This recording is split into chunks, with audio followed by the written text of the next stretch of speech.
Hello दोस्तों, स्वागत है आप सबका आपके अपनी चैनल ट्रेन मैनेजर अतुल में। दोस्तों, मैं 25 जी के क्वेश्चन की सीरीज चला रहा हूं जो कि एसएससी सीजीएल 2024 में पूछे गए हैं।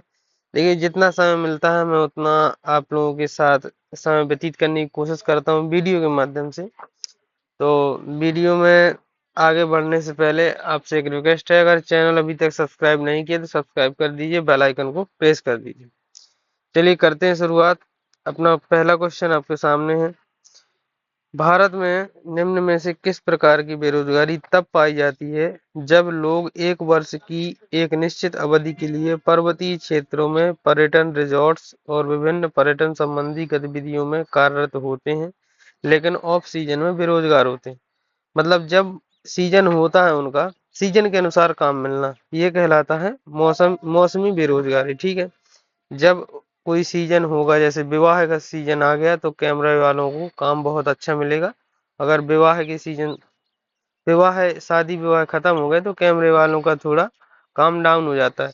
तो इस प्रकार के बेरोजगारी को मौसमी बेरोजगारी कहते हैं। ठीक। क्वेश्चन नंबर दूसरा है, 1909 के पार्लियामेंट सुधारों के संदर्भ में निम्नलिखित कथनों पर विचार करना है। पहला कथन कहता है, इन्हें भारतीय परिषद अधिनियम 1909 भी कहा जाता है, तो बिल्कुल ठीक है। उन्होंने विधान परिषदों की ताकत में वृद्धि की थी, ये भी ठीक है। और तीसरा पॉइंट है, मुसलमानों को पृथक निर्वाचन क्षेत्र का अधिकार दिया गया था, तो ये भी बिल्कुल सही है। तो तीनों सही है, option number C. Question number तीसरा है, एक बीजपत्री पत्तियों में सम्मोहन बंडल के समान आकार का कारण क्या है? तो इसका सही आंसर है समानांतर शिराविन्यास। क्वेश्चन नंबर चौथा है, लता मंगेशकर को किस वर्ष भारत रत्न से सम्मानित किया गया था? तो लता मंगेशकर को सन 2001 में भारत रत्न दिया गया था।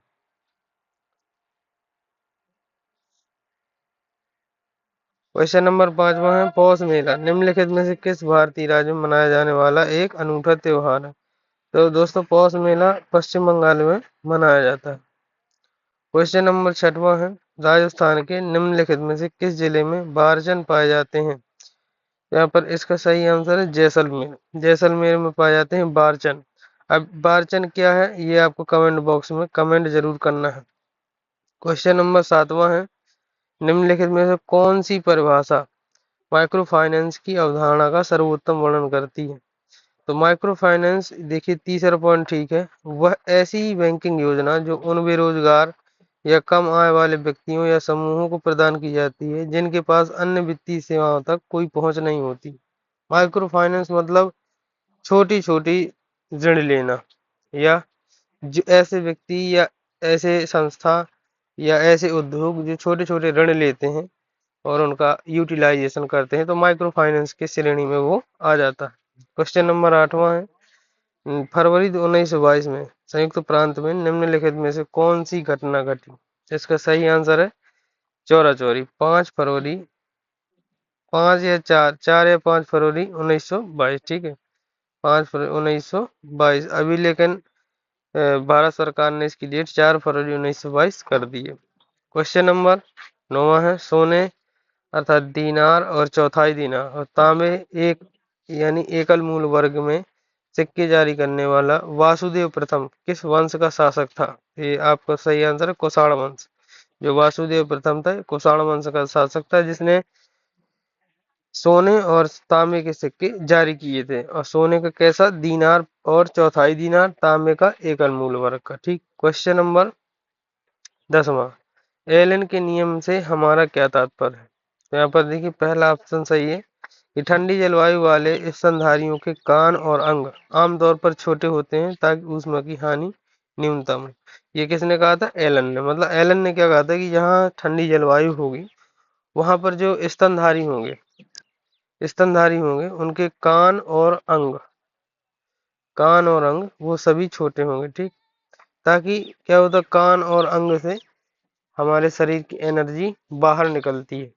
और जब मौसम ठंडा होता है, जहाँ ठंडी पड़ती है, तो क्या होगा कि अपने शरीर की गर्मी बाहर निकलेगी और मौसम में जाकर विलीन होने की कोशिश करेगी। इसलिए अगर अंग छोटे होंगे तो ऊष्मा की जो हानि है वो न्यूनतम होगी। ये नियम कहता है एलन का नियम। ठीक। क्वेश्चन नंबर 11वां है, महालनोबिस मॉडल किस पंचवर्षीय योजना पर आधारित है? तो जो महालनोबिस मॉडल है उस पर आधारित पंचवर्षीय योजना है सेकंड प्लान जो था इंडिया का 1956 से लेकर 61 तक। इस वाले प्लान को महालनोबिस मॉडल के द्वारा लागू किया गया था। आपको बताना है पहला प्लान जो था वो 1951 से 56 वाला 1951 से 56 वाला इसको किस मॉडल के आधार पर लागू किया गया था। और जो चौथी पंचवर्षीय योजना है उसमें वो जो है गॉडगिल मॉडल, ठीक है, याद रखना, गॉडगिल मॉडल के आधार पर उसको लागू किया गया था। और जो पहली है ना, पहली जो है हेराल्ड डोगर मॉडल के आधार पर लागू किया गया था। क्वेश्चन नंबर 12, जवाहरलाल नेहरू मणिपुर नृत्य अकादमी की स्थापना कब की गई? तो 1954 में, ठीक है, 1954 में जवाहरलाल नेहरू मणिपुर नृत्य अकादमी की स्थापना की गई। क्वेश्चन नंबर 13, निम्नलिखित में से कौन सी योजना उच्च शिक्षा संस्थानों में विद्यार्थियों की गतिशीलता को सक्षम बनाती है? इसका सही आंसर है academic bank of credits. Question number 14 है 18वीं शताब्दी में ऑक्सीजन के साथ रासायनिक अभिक्रिया के रूप में दहन के सिद्धांत को किसने प्रतिपादित किया, जिसमें फ्लोजिस्टन सिद्धांत शामिल नहीं है? यहाँ पे देखिए दहन के सिद्धांत को विकसित किया एंटोनी लेवोजियर ने, ठीक है, 18वीं शताब्दी में ऑक्सीजन के साथ, जिसमें फ्लोजिस्टन सिद्धांत शामिल नहीं है कह रहा है, यानी कि दहन का सिद्धांत ओनली है ये एंटोनी लेवोजियर ने दिया। क्वेश्चन नंबर 15 है मैदान में कबड्डी टीम के प्रत्येक पाले में कितने खिलाड़ी होते हैं? यहाँ पर देखिए 7-7, ठीक है, प्रत्येक पाले में 7-7 खिलाड़ी होते हैं कबड्डी में। क्वेश्चन नंबर 16, निम्नलिखित में से किस संविधान ने भारत में कानून बनाने की प्रक्रिया को प्रेरित किया? तो ब्रिटेन के संविधान ने, ठीक, ब्रिटेन के संविधान ने भारत में कानून बनाने की प्रक्रिया को प्रेरित किया। देखिए विश्व में सबसे पहले संविधान बना ब्रिटेन में, फिर इसके बाद विश्व का सबसे लिखित संविधान अमेरिका, और विश्व का सबसे बड़ा लिखित संविधान अपने भारत का। ये चीजें याद रखना। आयरलैंड से क्या लिया गया अपने संविधान में? नीति निर्देशक तत्व, ठीक है, जो सबसे ज्यादा पूछा जाता है। कनाडा से क्या लिया गया? संघीय शक्ति, ठीक। क्वेश्चन नंबर 17, भारत के संविधान का कौन सा अनुच्छेद किसी राज्य सरकार के कामकाज के संचालन से संबंधित है? तो राज्य सरकार के कामकाज के संचालन के लिए अनुच्छेद 166, ठीक, राज्य सरकार के कामकाज के संचालन हेतु आर्टिकल 166 बताता है। क्वेश्चन नंबर 18 है वर्ष 2022 में भारतीय रेलवे द्वारा शुरू की गई वन स्टेशन वन प्रोडक्ट योजना के लिए निम्नलिखित में से किस रेलवे स्टेशन का चयन किया गया जिसकी पहचान उचित उत्पाद के रूप में कांचीपुरम साड़ियों से की गई है? मतलब कांचीपुरम साड़ियां कहाँ की हैं तो ये बताना है। और ये वन स्टेशन और वन प्रोडक्ट का हिस्सा भी है। तो कांचीपुरम जो साड़ियां है ना वो जो है चेन्नई सेंट्रल स्टेशन का मुख्य उत्पाद है। क्वेश्चन नंबर 19, निम्नलिखित में से किस विदेशी यात्री के अनुसार दिल्ली के लोग सुल्तान को अपशब्दों भरे शब्द पत्र लिखते थे जिसके कारण सुल्तान ने उन्हें दंडित करने के लिए राजधानी को स्थानांतरण करने का निर्णय लिया? तो ये इब्न बतूता ने कहा है कि उस समय के लोग जो थे तत्कालीन अपने दिल्ली सल्तनत के राजा को अपशब्द भरे पत्र लिखते थे, इसके कारण सुल्तान को दिल्ली से राजधानी ट्रांसफर करने की जरूरत पड़ी, ठीक। क्वेश्चन नंबर 20, एक ध्वनि तरंग को 1.5 किलोमीटर की दूरी तय करने में कितना समय लगे जिसकी आवृत्ति 5 किलो हर्ट्ज और तरंग दैर्घ्य 6 सेंटीमीटर है? तो दोस्तों ये क्वेश्चन है फिजिक्स का सवाल है, इसके लिए जो भी फॉर्मूला हो आप लोग देख लीजिएगा, ठीक। क्वेश्चन नंबर 21 है मई 2022 में तत्कालीन राष्ट्रपति रामनाथ कोविंद ने इसको दिल्ली का उपराज्यपाल नियुक्त किया है? तो विनय कुमार सक्सेना, बी के सक्सेना को दिल्ली का उपराज्यपाल बनाया गया। क्वेश्चन नंबर 22 है निम्नलिखित में से कौन सा शब्द क्रिकेट से संबंधित नहीं है? तो यहाँ पर देखिए ड्यूस जो है ये शायद इससे आपका लूडो वगैरह से संबंधित है, ठीक है, लूडो शतरंज इनसे। और वाइड बॉल आपका क्रिकेट से है, विकेट भी क्रिकेट से, नो बॉल का भी संबंध क्रिकेट से, सब कोई जानता है।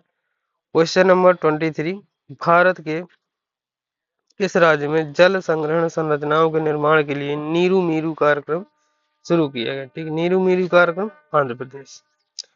क्वेश्चन नंबर 24, हिंदुस्तानी शास्त्रीय परंपरा में भारतीय बांसुरी वादक हरिप्रसाद चौरसिया को 2000 में निम्नलिखित में से किस पुरस्कार से सम्मानित किया गया? तो इसका सही आंसर पद्म विभूषण। ठीक, हरिप्रसाद चौरसिया को, ये बांसुरी वादक है, सन 2000 में पद्म विभूषण दिया गया था। क्वेश्चन नंबर 25 है, अर्नेस्ट रदरफोर्ड ने अल्फा प्रकीर्णन प्रयोगों के लिए लगभग कितनी मोटी सोने की पन्नी का इस्तेमाल किया?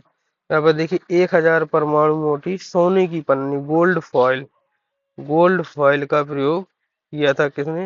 रदरफोर्ड ने, अल्फा प्रकीर्णन के लिए। ठीक, तो ये रहे आज के 25 क्वेश्चन। दोस्तों अगर आपको अच्छे लगे हो ना तो प्लीज वीडियो को लाइक जरूर करना, शेयर करना, चैनल को सब्सक्राइब अगर अभी तक नहीं किया तो कर दीजिए।